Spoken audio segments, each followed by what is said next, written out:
welcome back, everyone. Welcome back to another edition of the Sparkling Tuna Cup, number 33. I'm, of course, your Slight VIP, and with me, I am joined by the one, the beautiful, it's been years, Papi. It is the AsherBro. What is up, my G? What is up? I just had HSP. That's not how that works. Okay, I don't. Oh, okay. You had an HSP. No, that works. Yeah, I'll take yeah, that. Yeah, there you go. That's awesome. I love HSP. Yeah. As spawning in the top left-hand corner for the Juggernauts, hailing from Hong Kong, this is the Blue Zerg, GogojOey. Doing crazy stuff. And spawning in the bottom right-hand corner of Babylon, we have the American Terran player living in the land of South Korea, representing Mandarino Esports. It is Future. Living in South Korea and living in the heads of Korean Zergs rent-free. True. Very true indeed. I'm so happy because Asher, we actually haven't been able to cast Future yet together. Like, he's been in Korea for a while, and we've been casting him like in KSL and ESL Asia, but he's not in WTL, so we haven't been able to experience Future together. Have you been able to watch much of Future recently? Have you been? Yes, I've been watching a lot of Future lately, and I don't know how to understand what he does, because he does weird illegal builds that make no sense and are like super all in and somehow just crushes anyway. Yeah. I mean, already we've got a really weird build here. He's taken his gas super late. He took his gas at almost 19 supply rather than the usual 16. So this is a mega late gas, and that means he's going to be able to get this CC a lot faster, but it means he's very vulnerable. And GogojOey is doing something really cheesy. He's going for a very fast link speed all in. Yeah, if I'm not mistaken, I think this was the 1312. Like, it was. Yeah, something like that. Yeah, very fast link speed. Lings are coming out across map. Future, he did not SCV scout, by the way. He has no idea what's going on. The Marine is being forced out by this Overlord, and the Lings are getting ready to dive on forward. The wall is not a wall, and Future, he may be in a bit of trouble here. Yeah, he might just be dead. This is a really rough position. Future's gone for an extremely greedy build, a build that was designed to deny some scouting and get a little bit of tempo, and this is pretty much just a blind counter to what he's doing. So he might be able to hold on with the use of this SEV pool, but his build has been severely interrupted. Yeah, exactly. As the CC is going to be delayed, the add-on is under threat as well. The wall is going to be thrown down just barely in time. So far, the micro here from this Marine is pretty damn good, but SCVs are going to go down. Yeah, link speed does finish, but Future, he pulled the perfect amount of SEVs. This was very accurately done, and I love the way that he's using the high health SEVs to shield the low health ones. Yeah, exactly. Only 3 SEVs went down. The CC still underway. It looks like Future, he should be able to recover from this. So far, a couple of more SEVs are going down. You can see GogojOey, he desperately wants those low health SEVs. Yeah, he is trying to get them, and he's getting very close, but Future is eventually going to hold this. In the end, it lost a huge amount of mining time, but GogojOey was extremely all in with this as well. It was pretty much a one-base build, and at the end of it, I feel like they come out pretty even.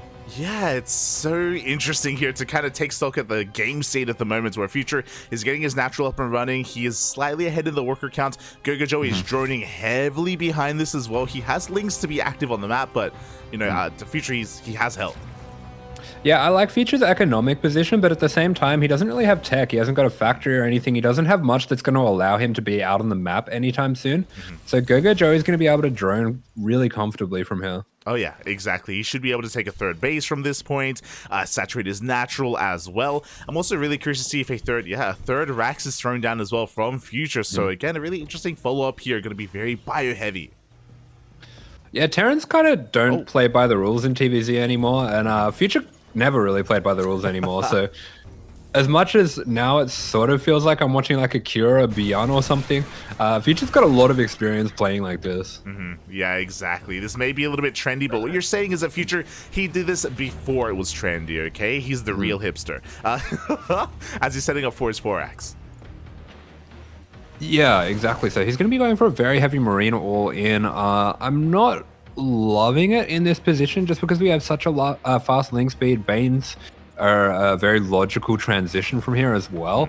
So I feel like the timing's not going to line up that great for him here, but he can at least put a little bit of pressure on and force out some units and keep it a low eco game on both sides. Yeah, that's the thing, right? I'm sure he's hoping maybe he catches GogojOey while he's droning, which would make a lot of sense, but GogojOey's not droning. He's going for his own Bane Bust. So once again, like, we have aggression facing aggression here in stage 2, and I'm really impressed because GogojOey, he doesn't really know what the follow-up is. He hasn't seen anything, but like, because there's no factory units, like, this Bane Bust could do a lot. Yeah, that being said, because it's a 4X, I really don't like this for GogojOey. I think once he realizes just how many Marines there are, he's going to be regretting his decision a little bit. Great Bane and Snipes, and yeah, this is just not going to be doing much at all. And now Future has a much stronger timing than he would have otherwise. Yeah, exactly, and he is going to be moving out at least to maybe try to snipe some of those Banelings as well. But we do have a surround being set up. Oof.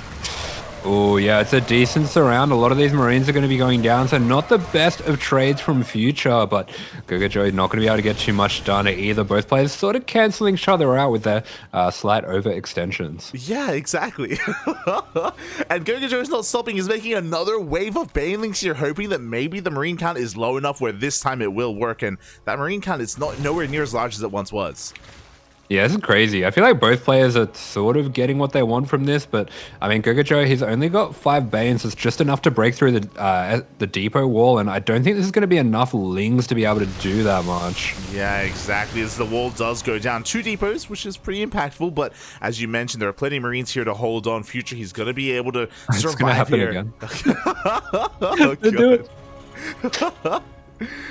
And GogojOey, okay, he's backing off. No more Banelings. It's all good. Yeah, we kind of have a bit of a game of chicken between the two players where Future wants to keep moving out to force GogojOey to keep making units, but at the same time, if GogojOey happen to already be making them units, then the move out's bad. So it's a really weird situation. It is.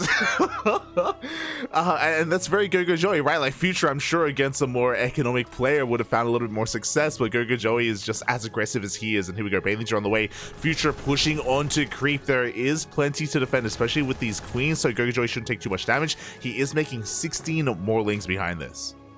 Yeah, Future here is going to force some units. Something that we see the Korean Terrans doing quite a lot when they go for marine-based builds is just having these little pokes that they do constantly just to keep the Zerg player on their toes, so the Zerg player doesn't really know when their actual timing is going to be committed to. As we even see a scan for the Overlord, so Future being very aggressive here. Overlord does go down. Reinforcements are being sent across the map. Stim is done. Combat shields as well. We even have a couple of medevacs as we did throw down that factory and the starport behind this. So we have a little bit more longevity with this push. And GogojOey, his lair is insanely late here. So we've seen Future snipe Banelings before. He can try and do so again. Yeah, I mean, just because of all the aggression that GogojOey put on, every time that he keeps getting forced to make units is just putting him further and further behind. I mean, he's been able to drone decently, but the tech's not looking too good, and that's where this tank is going to start to get really troublesome. Yeah, exactly. As we can see, these Banelings shouldn't really find anywhere near enough connections. We do see GogojOey setting up for a surround. He does have Lings behind the army, and he's going to try to collapse on this location, but drones are going down. Yeah, drones are going down. Really good snipes coming out from Future. He's such a master of these marine tank armies, so some really good focus fire as well coming out from the tank, and the Ling attack is just not well timed at all. Yeah, exactly. We do see the GG coming out, and Future will take game number 1. But that was a wild game. It was, yeah. I feel like the games are only going to get weirder from here because both players clearly want to be the aggressor, and I mean, they can't both be, but when you have these low eco games like this, it does turn into that kind of game of chicken where it's just who's going to commit harder when. Exactly. It was a treat to see, though. I really did appreciate it. Seeing these two aggressive players kind of bounce off each other and play that game of chicken, and there were moments for both players as well, both Future and GogojOey. But I wonder how things will adapt over the course of this game. GogojOey doesn't have to just go for this Ling Bane aggression as well. He can also be one to go for these big committed roach pushes. So that's kind of what I'm looking to here in game 2.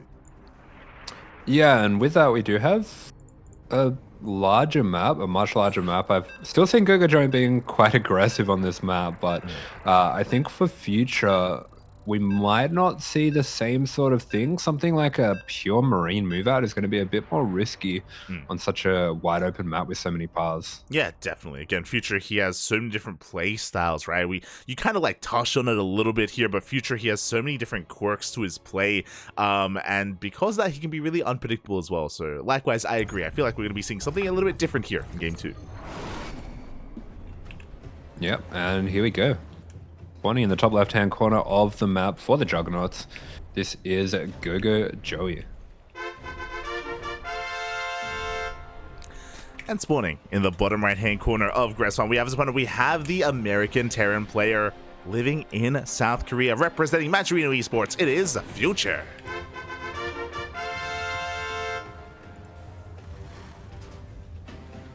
Alright, we are going to be seeing that low ground opening once again. Interesting to see if he delays his gas again as well. That was a pretty weird thing to go for, but it might be an idea that he's sort of playing around with. I remember when Gumiho just came back, he was playing around with something similar, where he would get his gas later to get his CC faster. It's very unusual. Yeah, and I would imagine something like that works a little bit better here on Gressfan, right? It is a bit of a larger map. The likelihood of GogojOey being hyper-aggressive is a little bit lower, so yeah, I'm curious to see if he does that as well. He is going for his 2-Rax opener. I'm really curious if he's going for his future build here. I think I spoke to you about it like a week ago or something, where instead of going Reapers, he goes straight into Marines instead, so he has very little map presence on the map. It's like a weird adaptation of the Beyond build. Yeah, it looks like it already. I mean, this gas is quite a bit later than the Reaper build, so he's not going to have enough to make a Reaper straight off the bat. It makes a lot of sense on this map. We have seen Beyond as well a lot of the time. Going for a single racks instead of double racks on this map and making 2 Marines and then going into his add-ons, just because there's not too many places for the Overlord to be. So I feel like any build that involves floating your racks over to try to kill from either of these pillars is pretty common here.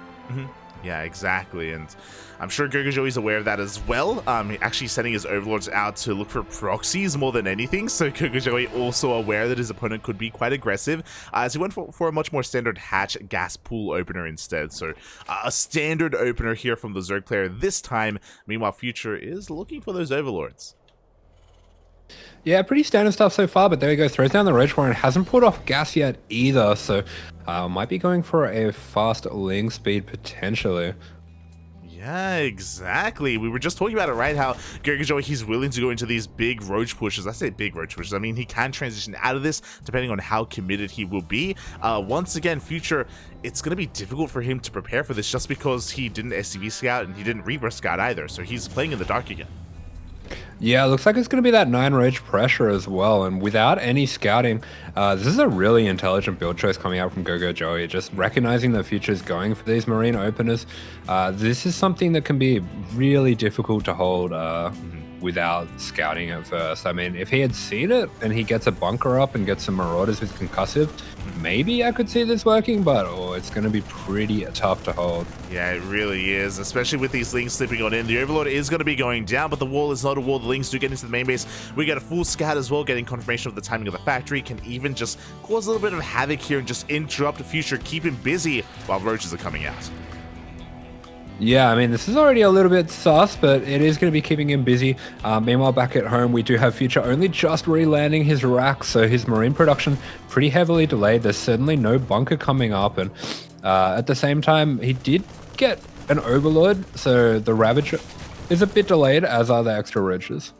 Yeah, exactly. I saw that before. GogojOey was supply blocked after losing that Overlord, but the Roaches have arrived. The jig is up. Stim is being focused down. Boys are being pulled to repair. We do have a good amount of Marines here, but as you said before, there are no bunkers. Like, Future wasn't really prepared for this. Yeah, really good micro from Future, though, making sure that he's only fighting 1 Roach at a time with this spacing on the Marines. So he is making the most of this. That Ravager, it looks like it is just going to finish up, though. And yeah, Stim is going to be denied at this point. Yeah, it is going to be denied. We can see Future just giving up on the low ground. We have a bunker on the high ground. Instead, the production is under threat. Oh, we are getting a bit of a pause, and hopefully everything is okay. So it seems to be a hockey issue. Yeah, okay. Probably not a bad time to pause. He waited till the biggest action was over, at least. yeah. There's no like big engagement happening right now, so thankfully GogojOey was aware of that. We do see Future actually in the main base going for Widow Mines. Yeah, actually, this pause kind of works out nicely for Future because he's going to realize that he was about to get supply blocked. There you go. So he has some time to react there, as you do see Future just immediately lifting up those Raxes, floating them over back to his main base. Deepers, extra ones are about to go down as well. Yeah, this is really rough, but a very mature decision as well from Future just to give up that low ground, not to fight, to try to save Stim or save the Raxes or anything like that. Better to lose that than to just lose a game straight up.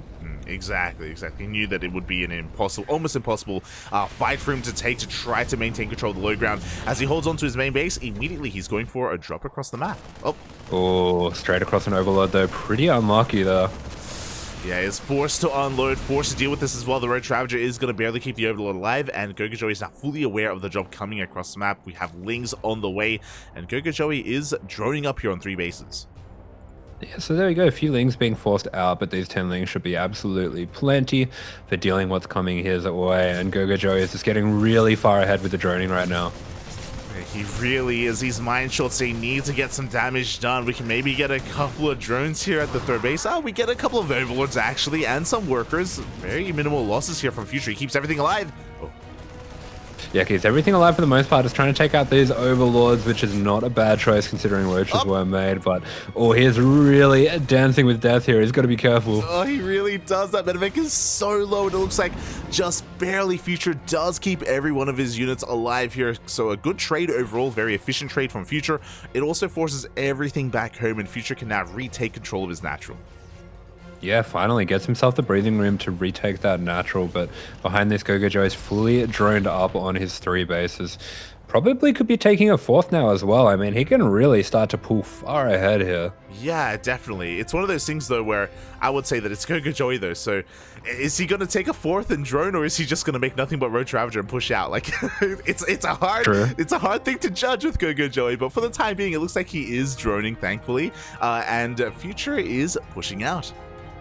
You know, getting the lair, getting some extra gases as well. Future going for this little offbeat push out timing here. He does love to go for these kind of pushes around 6:30, and they are pretty awkward to deal with. I feel like GogojOey is not at all adequately prepared for this. Yeah, Lings are going to be going down. Good mine shot goes off the tanks. They're getting within range, and as you mentioned, there just isn't enough of an army or enough to help support the Road Ravager.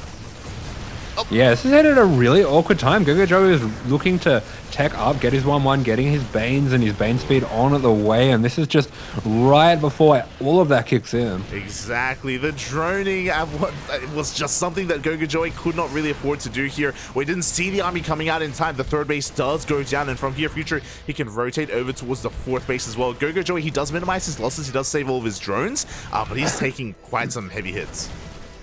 Yeah, 3rd goes down. Future doing a really good job just preserving his units, taking the damage as it comes to him. And GogojOey, he's desperately trying to hold on, getting some Banelings, getting some extra Ravagers on the way as well. He is just getting pulled apart by this attack, and it's really thrown him off. Yeah, it really has. And we do see a surround being set up here by GogojOey, but I don't think he has the numbers for it. The Marines survive. The Road Ravager's going down. The drones are being pulled, and it looks like Future, he pulled this up. Wow, GG, Future, the killer instinct and the offbeat timing, making that look like a relatively simple game where I thought he was pretty far behind. Yeah, GG, well played. I would tend to agree there. Like, GogojOey found himself in a really good position, was maybe a little bit too greedy. I say too greedy, maybe just because he lost a couple of Overlords across the map. He just needed something to catch that move out, right? To tell him to stop droning, to make Lings, to prepare here for an assault, because, as you mentioned, GogojOey had no idea that it was coming. It was so offbeat. Yeah, definitely. I mean, when you've done that much damage, I suppose you're expecting the Terran to just be desperately trying to get everything back in order, maybe going for a greedy fast 3rd CC to try to catch up again. And yeah, Future was not doing that, and it's a little bit weird. The game, I don't know, it feels really weird to me. I don't know if it's the same for you, but when I'm watching Future, I feel like he doesn't really play like most other Terrans play. Yeah, I get some strong, like, Gumiho vibes, you know, like where he just plays to the beat of his own drum, you know. He like works against all of these like otherwise norms in the matchup, and that's what makes him a lot of fun to cast. I always love casting Future. He's great. Yeah, I feel like what him and Gumiho have in common is resourcefulness. They'll kind of do a lot with a small set of units. Exactly. And we saw that come into play this series as well. So GG, well played. Congratulations to Future as he moves on to the next round. My condolences to GogojOey. Like, I'm big fans of both of these players. I would like them to both excel in tournaments, but it's single elimination. They face off in the first round, and that is the end of GogojOey here in Sparkling Tuna Cup. Someone has to die. There can only be one. There can only be one. And to be fair, even though it was a 2-0, those were close games. like you know, I hope that we don't do a disservice to GogojOey and being like, oh, you know, he gets knocked out here, but like those were really back and forth. And again, to put emphasis on game 2 as well, like GogojOey was in a really good position, you know, just didn't catch the move out, wasn't quite ready for it, and yeah, maybe not as familiar with Future either. I know that GogojOey, he's not as active on the ladder as he used to be. He's like working full time nowadays. He plays StarCraft in his off time, so Future is definitely a little bit newer here to the Korean ladder at least. Yeah, totally. So he wasn't necessarily outclassed as much as they were just really weird games. 100%. Oh my god. So with that, Future moves on to the next round, and he has an opponent. He does. We can take this moment, !B in the chat if you guys want to have a look at the bracket yourselves, as we have a quite stacked bracket. Pretty stacked.